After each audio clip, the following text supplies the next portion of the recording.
It can only be attributable to human error. You're entering paranormal. He meddled in things that you keep before. He meddled in things. Where will we go next? Just phantom from another time. No one, Mr. Mulder. That's it, man. Game over, man. Game over.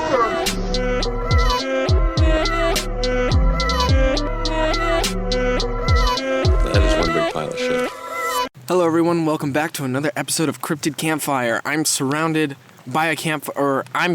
a campfire currently as we do this episode. This is the second, episode around an actual campfire. This is the part 2 to the champ episode that I did with Alexander Petakov and Karac St. Laurent, and they are joining me again. It's actually literally 10 minutes later that we're doing this, and we're just gonna be discussing Sasquatch on this episode, as that's both of them are very experienced in some Sasquatchery, and that's a big topic that we discuss on the show.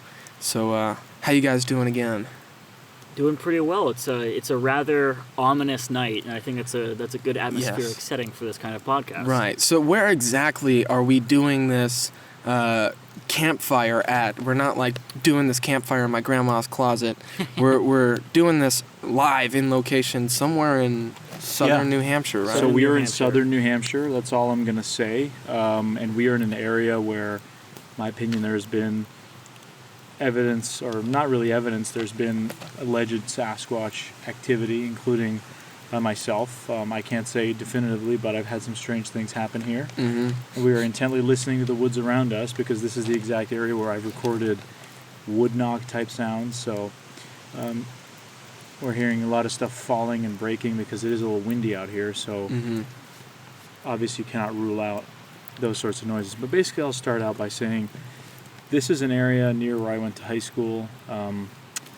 I am familiar with the woods around here. I spent a lot of time in the woods, and last August of 2019, I was out here with a friend of mine. We were sitting around a fire just hanging out, and we kept hearing movement we're in a clearing right now, surrounded by some thick woods, in an area where I've encountered moose, and there's bobcat out here, and there's big bear, all sorts of wild animals. This is a very conducive environment for a lot of different species, large species like moose as well.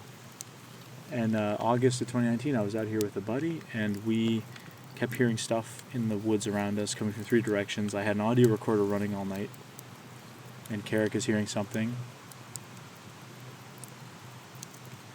Definitely movement. We've heard some movement. I mean, there's definitely something out in the woods checking us out right now, but Who knows what it could And this be. is not an exaggeration. I mean, this, like I said, there are plenty of animals in this area. Oh, yeah. So basically, I reviewed the audio a few months after August 2019, and there was a lot of wood knocks and strange sounds, knocks back and forth. And I actually found out from a friend of mine in the BFRO that he had investigated a property not far from here where they had reported decades of Bigfoot activity, basically. Wood knocks, smells, screams at night that sound like a woman screaming, rocks being thrown at the house. wow. We just heard something breaking in the woods here. Oh yeah, for sure. All kinds of stuff. And to keep a long story short, when COVID started, I was coming out in this spot every single day. And basically, as I was working from home, I would come out to the woods, and I started having some experiences hearing wood knocks, and on a number of occasions. One with my brother, another with a friend, and by myself as well, which was a little bit creepy at times. But I then befriended this property owner, and he told me about having a visual sighting as well as other encounters in the area. Did you guys hear that? Definitely movement right there. Oh, man. I keep hearing what sounds like a shuffling, I do too. and now I hear a car passing by in the background. over there. Yeah.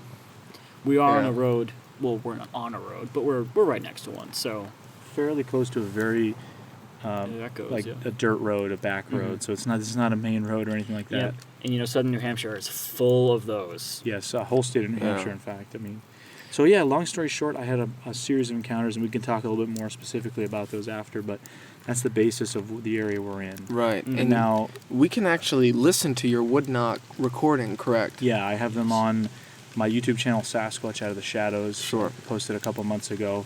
basically just the timestamps, all that stuff about what had happened where. And yeah, the audio recorder died after about 45 minutes, but we started snoring anyway, so we wouldn't have captured much. But in that 45 minutes, there's, dozens of knock, break type noises. I'm not saying it's Bigfoot, but I'm saying it's something interesting in the area, Sure. Clearly around our tent. You'll hear a loud knock and then one in the further distance. So it's pretty interesting that was going on while we were sleeping, and we are now back in that spot. So a lot of things have happened since then. A lot of things I've learned about this area from locals and people who have investigated, and active case in the area. So it's interesting to be here. And Karac has had kind of an encounter not too far from here. You grew up not too far from here, like I did. Right. And you had some stuff happen. Yeah, this is a story that I think I've only told in detail on Out of the Shadows, which is Alek and his podcast. Now, this was back when I was in 4th grade, and I was living in this southern New Hampshire town called Lineborough, which is less than 1,000 people, and it really is out in the woods. You need to walk a bit of distance to find your nearest neighbor. And to kind of minimize the unnecessary details, I saw what was very clear in this, this kind of flat, sparse part of Lineborough. This large, dark humanoid figure, these, very broad frame to it. What I thought at the time was a small head, but what I later theorized may have been a low set head that was the same color as the rest of the form, so it only looked small. Which is an idea that Grover Krantz actually mentioned. We were talking about him just earlier. Yeah. And I had gone back to that site and found the landmark of this fallen tree that was there. It's actually this slanted birch tree, so you can actually measure it. And the height of this thing was about 7.5 feet tall, according to those measurements. After that, I had rocks thrown at me from the woods. I'd had whistles happen in the woods. It's a remarkable area, really, and I think that it's an underrated area. As far as I know, only one other sighting has been reported in the area. It's not really a sighting, actually. It's a vocalization report. I myself never really got to hear vocalizations of any kind, but I certainly saw something that I can really only classify as a Sasquatch sighting. It moved on 2 legs as though it was someone wearing snow boots, lifting their knees high up out of snow and going back down, which is not how a bear moves on 2 legs. It shuffles actually very smoothly. It doesn't bob. Sure. But things on 2 legs that are meant to be on 2 legs bob, and this thing certainly bobbed. I spent a good number of years trying to figure out what I saw, asking myself the question every single day, was it a black bear? Was it a black bear? Was it a black bear? And I just can't seem to arrive at that conclusion because the counter evidence is much too strong. Now that kind of launched me into not just Bigfoot, but also cryptozoology. And as I dug more and more and more into Bigfoot, all I seemed to find was, well, this is a phenomenon that really closely resembles itself across time, across areas where you would not be surprised to find something like that hiding, even if only in small numbers. And it's really a remarkable phenomenon in that sense. Sure. I have to mention, when we first arrived here, now this is completely up to interpretation, and obviously we don't know exactly what's going on, but when we first got out of the car, right as we parked in this area, got to walk into this spot, we were hit with this really disgusting trash smell, and I started gagging. I'm not really good with gross smells. Yeah. Eli, what did you say it smelled like? I said it smelled like the LA Metro. It smelled just like putrid garbage. Putrid garbage. It almost smelled like human fecal matter. Karac said it smelled like a sick dog. A sick dog, yeah. I grew up around a lot of animals. My neighbors had like a zoo in their backyard. Yeah. And there's no branch breaking. When you had a dirty, wet dog, you could smell that thing from across the backyard. Sure. And that's exactly what this smelled like. And I gagged probably on 3 separate occasions. Right. Because we had to go back, make a second trip to the car. And, someone just whistled out there. Oh, that's this. Never mind. Yeah, no worries. So, the smell would go away. And Eli was bringing up a good point saying, well, yeah, your smell, you get used to the smell, but at the same time, we would come back and we would smell it in a different spot. Different spots. And maybe it was wind whiffing some garbage. It's very possible that some jerk came out here and dumped some disgusting garbage, but in the woods. That's possible. Or maybe there's a rotting animal corpse right off in the woods. We may not know that for a fact. Sure. Maybe there's predators that are attracted to that going there and we're kind of blocking them. I guess it should be noted as well that we got here after dark. Yeah, exactly. So we haven't had a chance to survey the area in daylight. We'll do that in the morning as we're leaving. We'll do that in the morning, and unfortunately, it will not be reported in this episode. Unfortunately not. But maybe I'll put it in the podcast description. Yeah, when you put when you do another episode, you can always mention, what we found. Absolutely, yeah. Or didn't find, rather.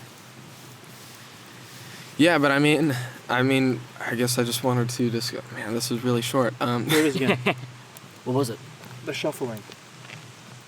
I keep hearing it every time you guys don't hear it. I hear a shuffling sound. I've heard it a few times. The last time that I pointed, what it sounded like to me was it was more in front of you. So it's in the area where it's coming from is right down in here. Is an area behind our campsite where there is basically game trails. Like there's active game trails. There are a couple trees back there where I've walked in the daytime.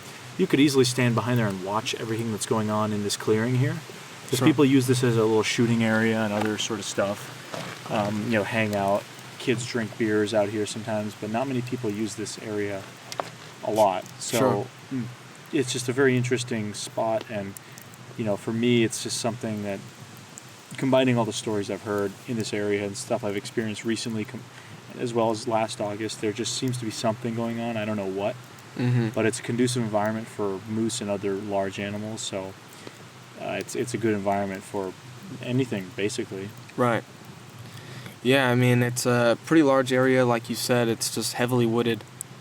I'm just going to repeat what you said, I guess. What do you think, Eli, about, you haven't spent much time out in the East Coast, obviously. You haven't been to forests. I mean, we just went to the White Mountains yesterday. Do you want to talk a little bit about your initial impressions of New Hampshire in this area? Yeah, I mean, it's an incredibly beautiful area. I do have to say that. I mean, we visited... No, that's the trees now, sorry. Okay.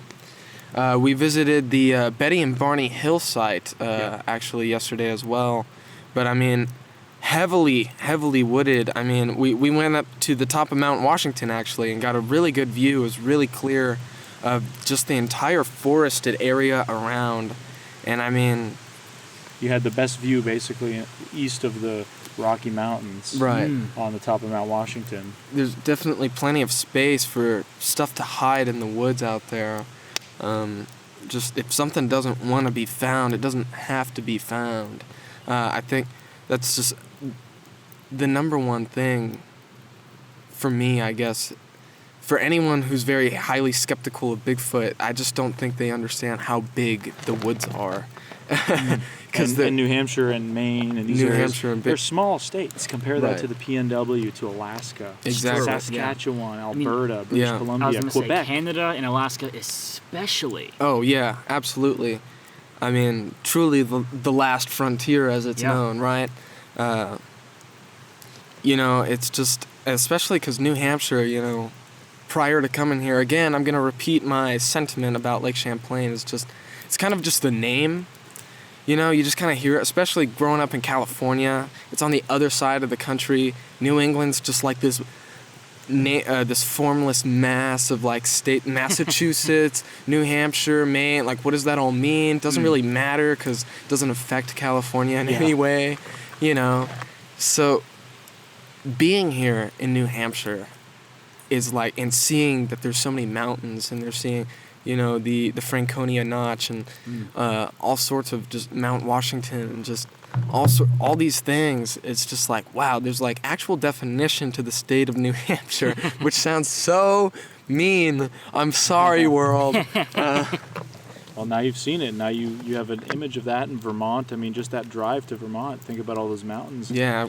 And I mean, it was something interesting when we were with Nash and their crew. Yeah. And Chasing Legends, obviously, they're from the Midwest where they don't have mountains, whereas you and I are kind of used to seeing mountains. For me, it's almost weird not to see mountains. Absolutely. So was there a little bit of like a reassuring feeling with that? Oh, absolutely. I kind of feel at home in a way. Of course, it's a different environment. It's more forested. I personally like the forest.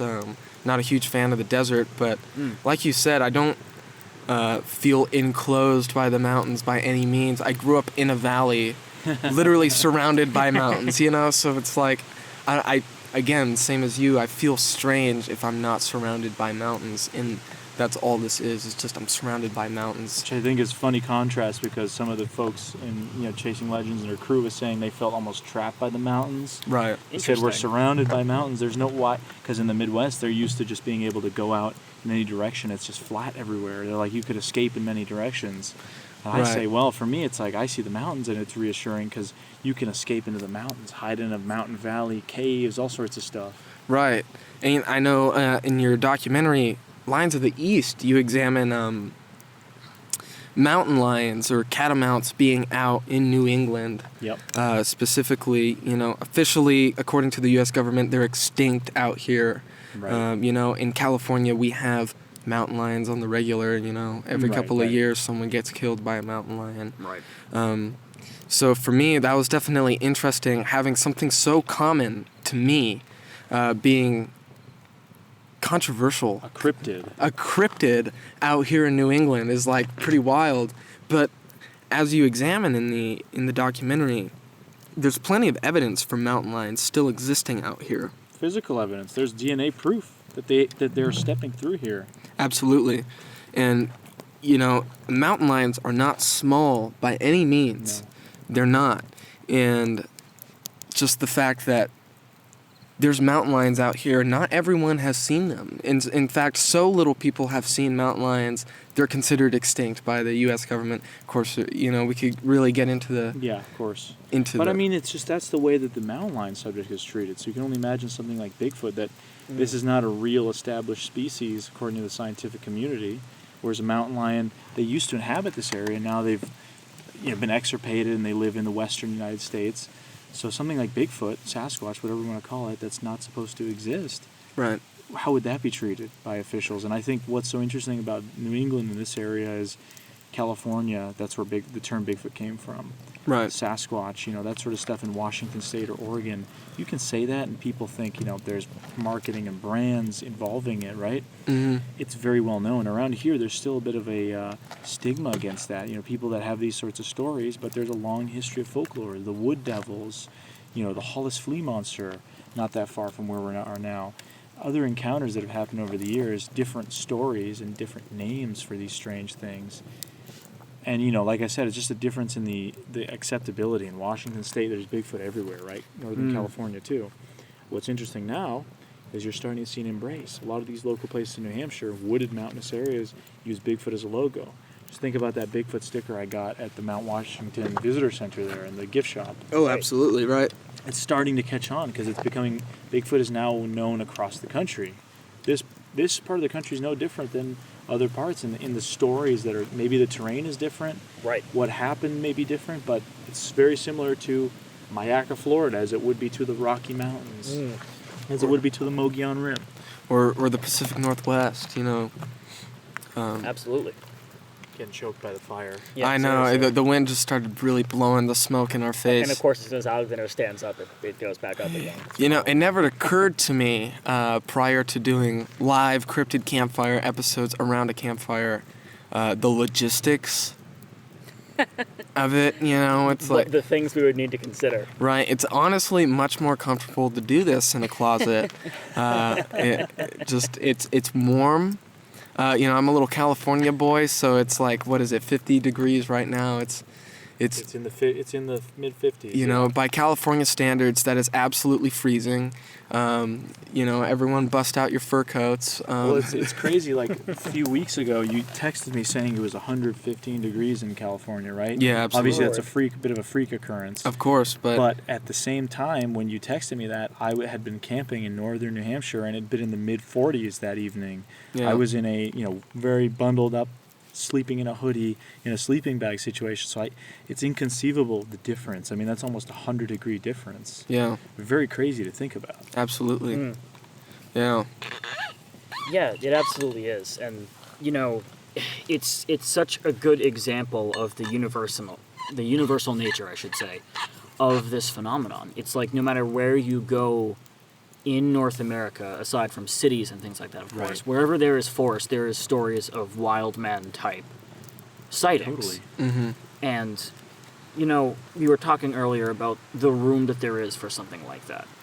And one narrative that I really don't think gets mentioned enough is the ability for man-like things to hide. There is a book called Gorillas in the Mist. It's written by a woman named Diane Fossey, who's kind of like the Jane Goodall gorilla of gorillas. lady, yeah. She lived with them for, I think, a 2-year period. Amazing. When she first went there, she had a team of about, I think, 6 or 7 people, and they went to what was a known gorilla habitat where they were finding gorilla sign everywhere. They did not see a single gorilla, for 2 weeks. Right. Really? But the gorillas knew exactly that they were there. And when they found gorillas, they didn't find them. The gorillas stepped out. The gorillas because revealed themselves. 2 weeks were enough for them to be like, okay, well, you're not chasing out food, you're not eating all our food, and you're not threatening our territory, so we're just going to coexist with you here. Sure. And the size of a gorilla, this is not one gorilla they're following. This is a troop of gorillas, of massive mammals. Yeah. And if you want to talk about the ability of a large animal to hide in North America, it doesn't need solely a jungle to live in. It needs cognitive ability and a forest. And that's pretty much all a primate needs, Absolutely. or a primate-like animal needs, so that you won't ever see it if it does not want you to. Absolutely, yeah. Yeah, just like exactly like you said, any primatologist will probably tell you, you don't find a troop of chimpanzees or anything like that. They find you. They allow them, you're stepping into their territory, Exactly, yeah. It's a really interesting phenomenon in that way. There's actually this really interesting study. There's this particular behavior that chimps display that really is a standout example of how cognitively developed non-human primates are. I don't know the official term, I'm not sure if we even have one yet, but most call it what's called buzzing. And buzzing, and chimps do this, other chimps as well as other large animals, when a new individual enters their territory, they'll stand up very fast and go back down. But the movement is so minute and so fast that humans don't notice it half the time. They hear something and they look and it's not there, and on cameras they have it happen. Or on nearby trail cameras, or when they finally have other people there and they're looking at it from a different angle and they see it happen. Chimps, though, are able to pick up on it every single time it happens from another chimp, which the data suggests, alongside that particular phenomenon, that's because even though they're not as cognitively complex, maybe, as a human is, they process things faster than we do. Okay. And that might be a survival technique, because we're a bit more used to evolving through civilization in relative safety. Right. Chimps still have to fight for survival essentially every single day from the moment that they're born. Absolutely. So for them to be highly developed and have to be fighting the wilderness constantly, it makes complete evolutionary sense that they're processing things faster. Right. I mean, when you're talking about society and civilization, there's definitely different roles that developed. Even right now amongst us, Alexander is definitely much more of the outdoorsman type. I haven't been camping as much as he has. I have a great interest in it, but currently where I stand right now, it's like, if we got lost in the woods, I'm sticking with Aleks, and I'm counting on him to help me stay alive. Absolutely. You know what I mean? But just because of the way society is, if I don't really want to, I don't have to know this. No. Right. Exactly. Yes, it's no longer essential. Exactly. Which is so interesting, because even 200 years ago, majority of society would at least know how to start a fire. Right. Yeah. How to stay basically alive in the woods. Whereas now that's completely been weaned from most people. I can take 9 out of 10 people, put them in some of the places I've been in northern Maine or wherever, drop them off, and they will probably die within a few weeks. Probably. If not sooner, which I think is very dramatic. And, it's just so interesting, because we've had that, like I said, sort of taken away from us. And I think that's a shame, because people, those of us that do spend a lot of time in the woods, that have had strange things happen or are curious about these sorts of things, makes you wonder. And I think, some of the things that interest me about the Sasquatch phenomenon are particularly the parallels with known ape behavior. We're talking wood knocking with chimps, or the smells, the skunk ape, the scent glands with gorillas. Gorillas can control their scent glands when they're agitated or angry. And something I always tell people to look for is look at a map, Google a map of Bigfoot sightings, reported Bigfoot sightings across North America. Then Google a map of precipitation, average annual precipitation across North America, and overlay those maps or put them side by side, and you'll see startling parallels. where you have the rainforest, the temperate rainforest of the Pacific Northwest, the largest amount of Bigfoot sightings. You have the Intermountain West, the Rocky Mountains in Utah and Colorado, up into Montana and those areas. There's sightings there. There's not sightings in Death Valley or the desert. Right.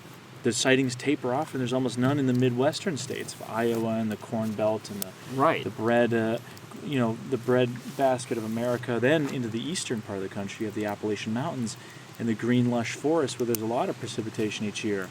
And then another hotspot in Florida where you have the Everglades, this extremely diverse tropical environment down there, up until the northeast, where we have these mountains and these great forests.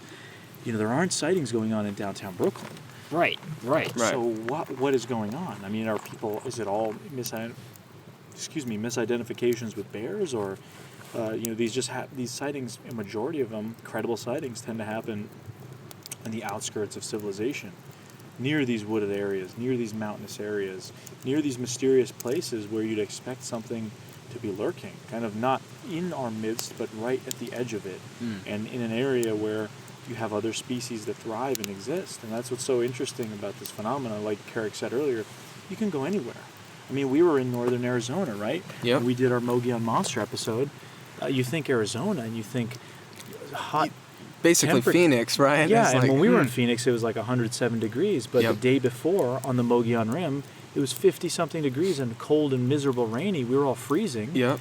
And, in a forest, nonetheless. In a forest with elk bugling around us at night. And Brian and our crew and I had what we think was a wood knock type sound that we heard. And having heard those before, to me, it was very clear what it was.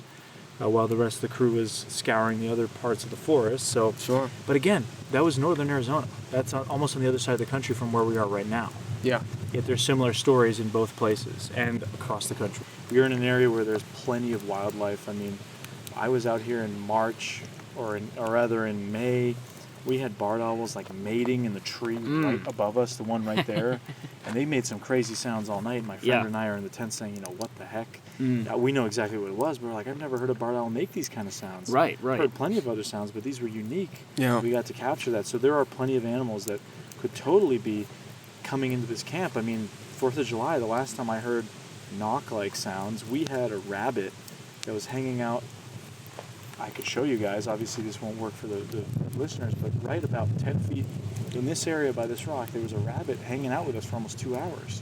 Weirdest behavior I've ever seen in a rabbit. He wasn't scared of us. Yeah. He was just hanging out there. My theory is there are coyotes in this area. We heard some that night. It stuck kind of near us because it realized, well, if I stick with the weird two-leggeds, the predators won't come and get me. Yeah, Coyotes won't have the gall to come over here. So that was a very interesting thing to see. Yeah, ecosystems are very cooperative like that. After this guy left, we heard other noises. But this is, like I said, this is definitely an area where there's plenty of wildlife. Yeah, and wildlife is one of the most interesting things you can look to in cryptozoology. What I meant to say before we had that sound come our direction is Alexander is, I think, dead on with the notion that if you look at primate behavior, all the behaviors that we've found across time are behaviors that before we knew were in primates, we knew were being reported in Sasquatch sightings. Sure. As far as I know, as far back as I think the 1970s, 60s, we have wood knocking. Early 2000s, guess what we have footage of in Africa? Chimps that long distance communicate by picking up wood and tossing it at a tree, and a mile away, another chimp listens and does the same thing back. Yeah. There you go. What's that? Shuffling? Did you guys not hear the shuffling there? I haven't heard it this entire time. You got to be listening. You got to know what you're hearing because I'm so used to this spot. I know what other things sound like. Sure. So I understand, like, for people coming in the first time, it may be trickier to I'm also really fine-tune. close to the fire, too. Yeah, and then the fire sound doesn't help either. And it is getting windy every once in a while. But that was in between wind. Right. Which is what you need to look for, especially. Because the whole point is when I say, let's be quiet, let's listen to the sound, that's not me saying that's Bigfoot or something. No, I'm just trying to get to the bottom of what I'm hearing. Absolutely. And that's when you're out here. I mean, so we just heard a whistling type sound. That's probably some sort of bird over there. Right. But, I mean, a couple weeks ago when I was in northern Maine, my brother woke me up. We were next to a little river type area. My brother wakes me up saying, "Do you hear that?" We heard what sounded like an elephant running through the woods. Something huge. And I had turned my audio recorder on. I have it hanging in the tent always. This is around 6 in the morning, and I hear something running down toward the river, and it runs right past our tent. So I stick my head out the tent, and I see a female moose Oh, wow. with her baby just standing there. She looks right at me. As soon as she sees my head poking out the tent, she takes off running into the woods. Oh, wow. And, you can hear them, and it sounds very loud. Now, if I hadn't stuck my head out, I wouldn't have known. I was assuming those were moose, and I would have found the tracks afterwards. I think that's a tree squeaking, to be honest. That one sounded like that was an object squeaking. Yeah, that the may other be one a tree sounded creaking in breathy. the wind. Yeah. Yeah, it could be. That's true. I don't know, yeah. But it Was keeps it- coming from the same spot. It does. It's like all back in this area. That's somewhere. where the shuffling is coming from. Yes, it's always right in here. It's always right in here. But anyway. But yeah, and the most recent correlation I would say that begins to pop up more often is facial expressions. There's a particular one that I came across that was reported to the FRO, I think in the 90s or the 2000s, that had taken place in the early 80s. This guy was younger in the 80s and said, I was playing outside, and I came across what at the time I told my parents was an ape man. And his exact quote to his parents was that the ape man... There's a shuffling. That's two squeaks You with would no be wind. the one to hear it, Karac, because you're closest I over can't hear there. it over my own voice. I'm talking the moment. No, that but I you- wouldn't have told you to be quiet.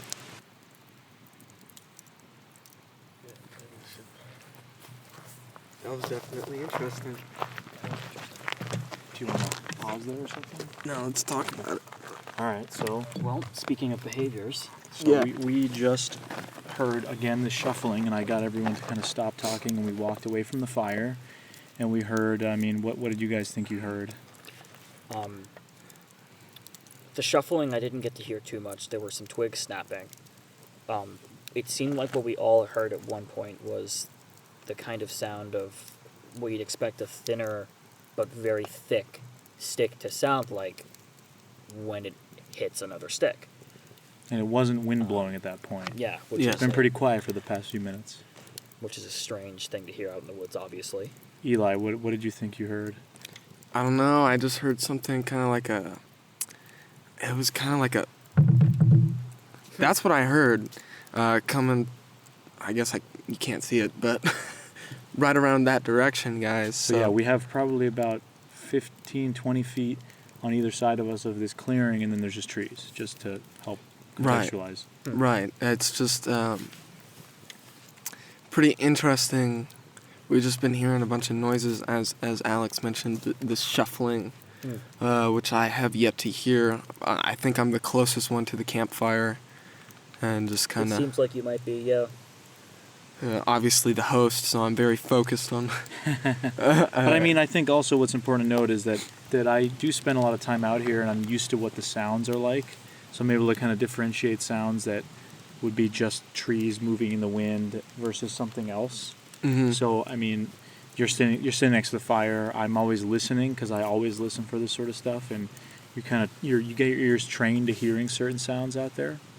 Karac has long hair, so I don't know if that's like inhibiting a little bit of it, Sure. of what he's hearing, but that's just obviously I'm the most used to this area in particular out of the three of us. So Mhm. I will just hear sounds. I mean, that's why I'm able to, even the barred owl we saw earlier, I was able to kind of point it out right away and Right. saw it flying because it Right. was something that, an area that I'm used to seeing a lot, it didn't fit. It was just one of those things. I mean, that's how, but you got a tool like the FLIR.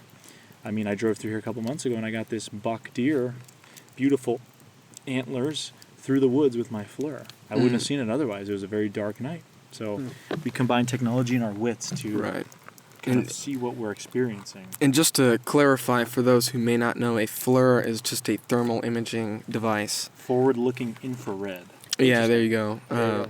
It just captures, predator vision. Basically, it just captures the. It'll identify anything with a heat signature. So I actually have my FLIR. Well, I have a FLIR that was borrowed to me by a great friend of mine, John Wilk of Squatchy, one of the best research groups out of New England and Sasquatch in general, in my opinion. Great folks, and yeah, it's been an interesting thing to Yeah, I heard that one too. definitely movement right now. On the other side of us this time. Yeah. I guess another thing to note. Squatches are it's another working theory, right, about Sasquatches being attracted to campfires, being attracted to people just doing normal people stuff in the woods. Right. It seems like a lot of sightings are just not people who are looking for Sasquatch, but people who are just camping or having a campfire, just having a good time out in the woods. Absolutely. Sounds like a tree creaking. I was gonna say that. It's gotta be. It's That a tree sounds like creaking for sure, because that happens in the wind, but there's true. definitely movement over there. Like that. There you go, movement. Yep. Well, it's I think it's one of the most interesting phenomena that we have happening in the world today, especially in North America, because and I'll finish the facial expression story. The witness had told his parents that the ape man had quote unquote smiled like it was going to attack me, and that's a weird thing to say. Sure. Because you don't usually associate smiles with hostility. Yeah. Yet another discovery in the 20th century with chimpanzees and other primates is that because they don't have a spoken or written language, their main method of communicating emotion is through facial expression.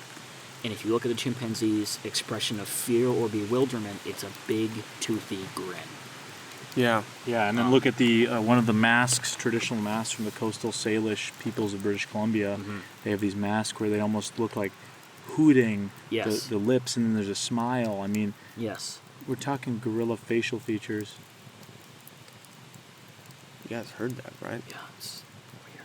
I'm hearing movement again. Yeah, gorilla facial features on these masks. I mean, Yeah. how would these tribes in British Columbia know That's about the thing, that? is that there's a strong correlation. And when you think of the facial expressions you see in the primate kingdom, you'd see the most often in a rare primate species. It's the fear grin and pant hooting, which is in chimpanzees, and it's an excitement reflex. It's, the O shape with the mouth and the kind of ooh, ooh, ooh, very raspy sort of bellowy hooting. Yeah. Which is also one of the main vocalizations reported as a pant hoot. Sure. Which, again, going back as far into things like the Albert Ostman report, features of primates in that report are described that we did not know until about 10 years later. Right. Or at least weren't very common knowledge in some cases until about 5 years later. Right. Even in that report where he talks about some of the pillows and things that the Sasquatches had were woven together, we found out that gorillas can actually weave a little bit. Bedding. Yeah, which is a very interesting detail. And in fact, I didn't even know that till I was reading Ivan Sanderson's book, The Abominable Snowman Legend Come to Life. Yes. Well, that's another thing is the idea of the tree structure is one that I thought was very interesting, and you can see this in not many pieces of footage because it's a kind of under-examined phenomenon in the primate kingdom right now, but it's mainly observed in gorillas, especially when we're talking about alleged Sasquatch tree structures that are kind of these trees bent together. Sure. Male gorillas, when they want to display dominance in a way that is not hostile but threatening enough to scare you, they'll find the biggest tree that's near them, and they'll look at you dead in the eyes and they'll bend it down because they want to show their opponent how much upper arm strength they have. Oh, interesting. And so if we're talking about something that is in fact a primate, which, the behavior is maybe the most significant, but is certainly not the most of the data that would suggest that what we're dealing with, if it exists, is a primate of some kind. Down to very minute phenomenon like tree structures, it's like, well, we have something pretty close to that. We have something pretty close to this, and it's, aside from the more supernaturally oriented reports, which are a relatively large size of reports, so we shouldn't write those off necessarily, all the other ones that are biologically founded aren't new phenomenon to any extent. They're Sure. all things that we find in primates, especially great apes. Yeah, that's a very intriguing point and a good one. And I think what's important to What did you just hear? this movement, the wind just died down, and I did. Thank God. so there's a plane going above us. But I mean, whenever we heard movement from behind us, whatever was there is either very silently moved off or is still there. Yeah. So we would be an interesting thing to lots of animals. The reason why I keep shining my flashlight into the woods is because, if there's something there, maybe it's curious, it moves around, that maybe kind of flush it out or freak it out or make it move. So that's why I want to just be able to see if I can get anything to move. Right. That actually reminds me, speaking of correlations, I made a video on this subject about a year ago, I think, on my Crash Course of Zoology YouTube channel. The Sierra sounds are kind of one of the most confusing pieces of evidence for Sasquatch, because it's the analysis suggests that it's not a person making the sound, because the megahertz it goes up to are beyond the vocal range of a person. Doesn't mean they're not fabricated necessarily, but a person did not make them unedited. And they're confusing because it's nothing like what you imagine a Sasquatch typical vocalization sounds like. I did some looking around, because the main strange thing about the Sierra sounds is, well, it repeats certain patterns, which is what you expect to see in like a spoken language. Right. Now, spoken language isn't just repeated patterns. It's a bit more complex than that, but it is including of that. Now, there was Definitely hearing some stuff. I think I am too. A specific study on, I think it was mandrills or baboons, done in the early 2010s, where scientists took this specific audio clip, and the news article was monkey chatter smacks of human speech. And you can listen to it, and it doesn't sound like anything impressive. It sounds about as inhuman as the Sierra sounds do. It doesn't sound very similar either. Sure. But what's similar is that there's repeated patterns.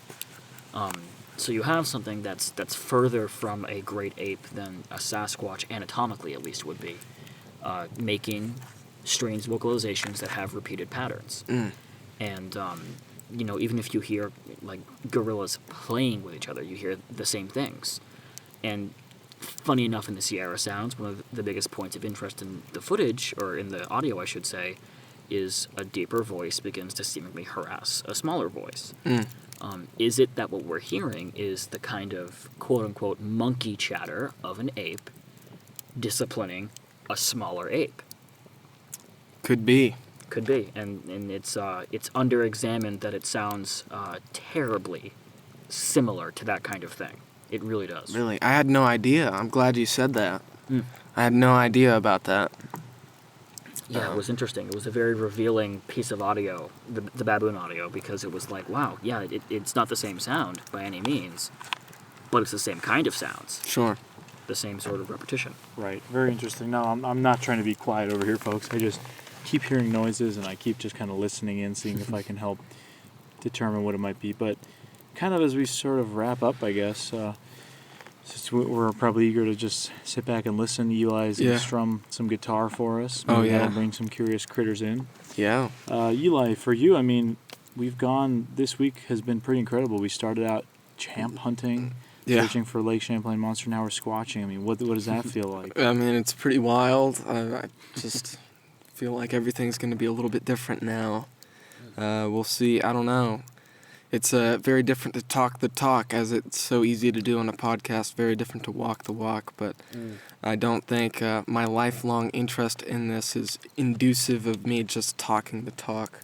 You know, I've been in, like I say on the show all the time, I've been into Bigfoot for as long as I can remember. I mean, I can't even tell you the first time I saw the PGF or the first time I saw Sturgeon's photograph of Loch Ness, you know, like or the first time I heard about the chupacabra. Like, it's just something that's been ingrained in me. You know, I grew up in primetime cable, you know, Monster Quest was coming out. Yeah. You know what I mean? Like, and what was that, on Animal Planet? Yeah, I think it was History Channel. History Channel. Animal Planet was Finding Bigfoot, actually, yeah. Yeah, I mean, Finding Bigfoot didn't come around till a little bit after that, but, I mean, Monster Quest on its own was highly influential, you know, I just... Yeah. One of those series that is just mentioned time and time again. Absolutely. I'm sure it was like my generation's In Search Of, really. Unsolved mysteries. Yeah, exactly, you know. So it's just, I don't know, it's what got me into it. And, you know, I have had phases where I just really get into it, and then I get out of it. I'm like, yeah, whatever.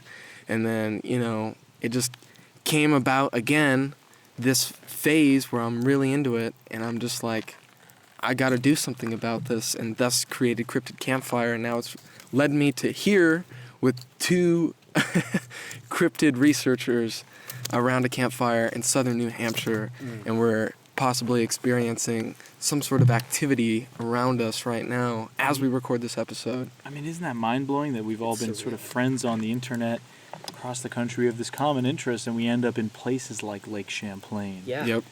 New Hampshire. I mean, places that, maybe for New Hampshire is normal for Karac and I, but for a guy from Southern California, Right. maybe not exactly the, Exactly. jumping off point, but yet here we are, and this common interest that we have has brought us here. Absolutely. And it's just created this bond between people who otherwise probably wouldn't have any interaction. I mean, that's I don't know how I would meet you otherwise. So I think that's what's so interesting, and it has to be mentioned as well that we're all younger people. I mean, we're all in our 20s here. Cryptozoology has a lot of the old guard, a lot of people that are older demographic, but there's a lot of young folks coming up. As you mentioned, some of the series that were influenced our upbringing. We're the ones that are going to be taking this field. We're taking it, kind of into the future. It's going to be our field. I'm not saying that in a way that we're taking over, but just in a way that we are basically the future of the field. It's becoming our responsibility. Exactly, Yeah. and I think it's we're all responsible, and we all like the subject. We're not sleazy Hollywood producers who are just out there to make a buck. I mean, we really care about these subjects. Absolutely. Otherwise, we wouldn't be doing what we're doing. Absolutely.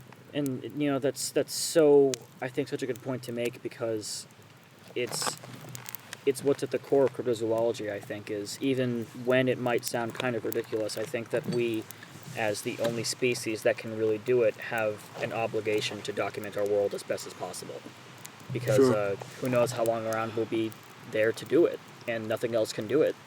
And even though this is a somewhat niche field of the observation of the world, which I hope it doesn't remain so, but even if it does, if that's our cross to bear, then so be it.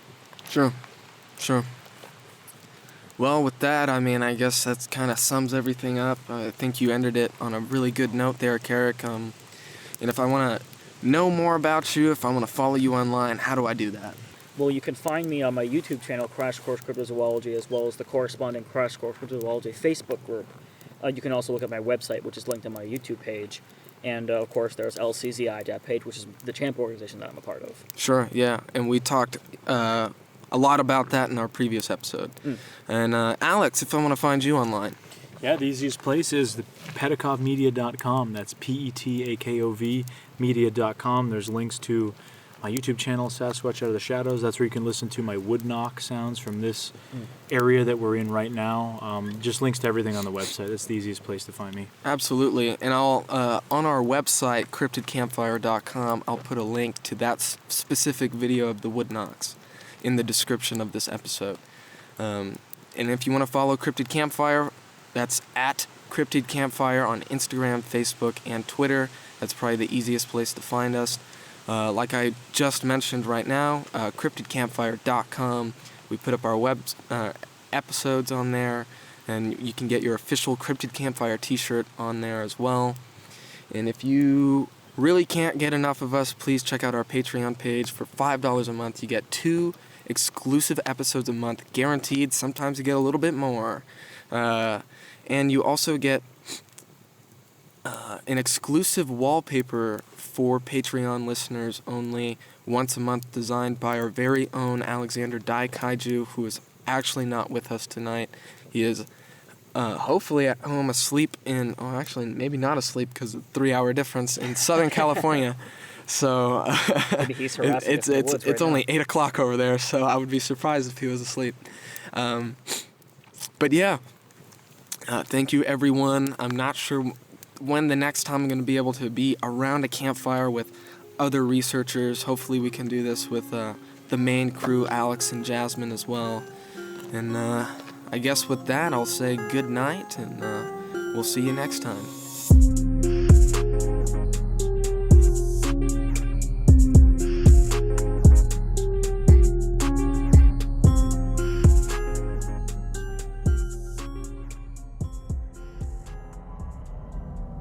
This podcast is a part of Straight Up Strange Productions. Discover more shows like this one at straightupstrange.com.